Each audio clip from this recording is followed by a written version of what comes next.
Hey guys, SGT here. I'm really pleased to have on the phone again Woody O'Brien, a economic commentator. He's over at abolishfiatslavery.com. Hey Woody, welcome back. We've got a lot to talk about. Hey, great to be with you again. Let's talk a little bit about what's happening right now. There's some stories that I think everyone's troubled by. I think if we were to define tyranny, Woody, it would definitely be when a government takes away the honest money system on which a free people operate. And then, to add insult to injury, they take away your ability to protect yourself by buying physical gold and silver. So let's talk a little bit about this Bernard von Noothaus conviction. This poor man behind the Liberty Dollar is apparently going to spend 25 years in prison. It's a very interesting case because it basically, what they tried to do is take one version of non-monetary exchange, these Liberty Dollars, and criminalize them. And I think the real problem is that they used the phrase Liberty Dollar. There's lots of, alternative currencies around the country. The Berkshires is one that's very, very popular in Western Massachusetts. And to me, a lot of this, whether you get into that crossing the line where you offend the Fed and they start to say that it's like a fraudulent currency, has to do with a legal doctrine called mistakeability. And the short explanation of this is, my first name is Michael, but I can't start a shoe company called Mikey and have a logo that looks like Nike. Otherwise, the lawyers for Phil Knight are going to call me, and it's not going to be a lot of fun.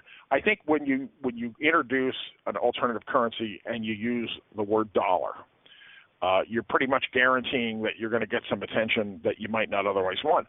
I think if he had called it the Liberty Coupon and made it just as another bartering kind of round, this probably never would have happened. Sure. But the most important part of this is when this conviction was given, the U.S. attorney involved talked about, Ann Tompkins, it was quoted as saying that it was an attempt to undermine the legitimate currency of the country, and that is a unique form of domestic terrorism. Right. The thing that's curious about this is there is no one in the United States. I mean, this Liberty Dollar involved only a few tens of millions of dollars. It's nothing compared to the quantitative easing that Mr. Bernanke and the Fed have done that have destroyed the currency, although you can't really call that the legitimate currency either, because, of course, the Federal Reserve notes don't meet any definition of constitutional money. Correct. But here's a U.S. attorney who's basically implying that people who barter are, in fact, domestic terrorists. And this is just almost a laughable assertion. Right. It's Orwellian. It's truly Orwellian because, Max Kaiser, Max has noted that the Fed, that Bernanke himself, and that the actions of the Fed are ultimately financial terrorism on the whole world. So, when they turn the apparatus around on the people and start calling folks like Bernard von Noothaus a domestic terrorist, we're rapidly reaching an endgame here, aren't we, Woody? Well, we really are, and it's almost silly to say when you put out a press release that essentially mentions, Article 1, Section 8, Clause 5, that Congress has the power to coin money and regulate its value thereof. But, in fact, Congress doesn't do that. It has passed that to the Fed, and this U.S. attorney failed to mention Article 1, Section 10, which says that only gold and silver coin can be payment of legal debts. So they're basically saying that people who follow the Constitution and do try and barter using gold and silver are domestic terrorists, when in fact the domestic terrorists are the Congress and the Federal Reserve who've come up with a system of unlawful money. So it really, to me, I think the most interesting part of this is that this could be a sign of just how frightened the elite banksters of the U.S. are at the idea that there's lots of barter activity going on, there's lots of non-monetary exchange, to the point that they're basically saying, well, anything that doesn't use a Federal Reserve note is some kind of form of domestic terrorism. I'm reminded of a couple of kids trading baseball cards in non-monetary exchange. Does that make them terrorists? It's the same language, Woody, that we've seen come out of the Southern Poverty Law Center, as they would label Ron Paul supporters and Bob Barr supporters domestic terrorists. And, it's Orwellian. It's over the top. Now, I just want to read this for you.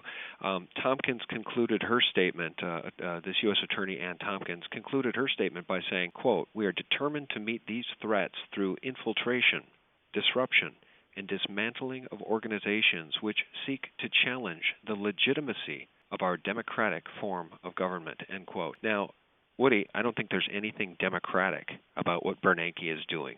Well, no, and it was interesting. And I actually, when I tracked down this U.S. attorney and got to talk to a public relations officer at the U.S. Attorney's Office in the Carolinas, and was asking about this because I was trying to, get clear. Are they saying anyone involved in non-monetary exchange or buying or selling things with gold and silver are in fact domestic terrorists?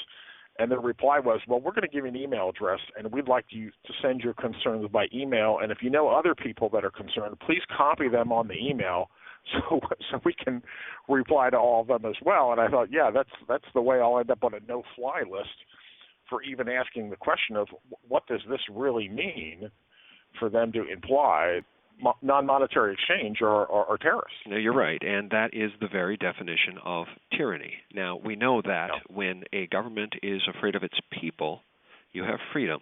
And in this case, because you are suspicious that you would have ramifications for lodging such a complaint or an inquiry, you're afraid of your government. And we all are. And it's gotten to the point now where, again, I get back to this idea of an end game, whether the end game is a complete collapse of our fiat currency or martial law being declared, but something dark is on the horizon, wouldn't you say? Yeah, I would. When you literally have people who will make these kind of pronouncements, which essentially say that people who have a different opinion are criminals, I would make the following case to U.S. Attorney Tompkins, which is she put her hand on the Bible and swore to uphold the Constitution. And there is a terrorist that's in the financial system, and it's the Federal Reserve, because the Federal Reserve is not lawful money. It's not gold and silver coin. And this idea that people who are following what the Constitution says somehow are terrorists, but people who are looting the nation for the banking elite are somehow, the legitimate currency of the United States. I think this is one of those circumstances where you either have to believe that this particular U.S. attorney is dumber than a bag of hammers and just doesn't understand the constitutional provisions and the provisions under law, which no one is required under law to do any transaction in Federal Reserve notes. You can make a non-monetary transaction of any sort in every single state. You're not violating any law to do that. I mean, I can trade you a hammer for a screwdriver. I can trade you a football for a baseball, and neither of us are domestic terrorists. If we do that, you either have to believe that this person is a moron or that this is part of an agenda and propaganda to try and intimidate people into owning silver. Well, I think being able to have non-monetary exchange. This concludes Part 1. Click here for Part 2.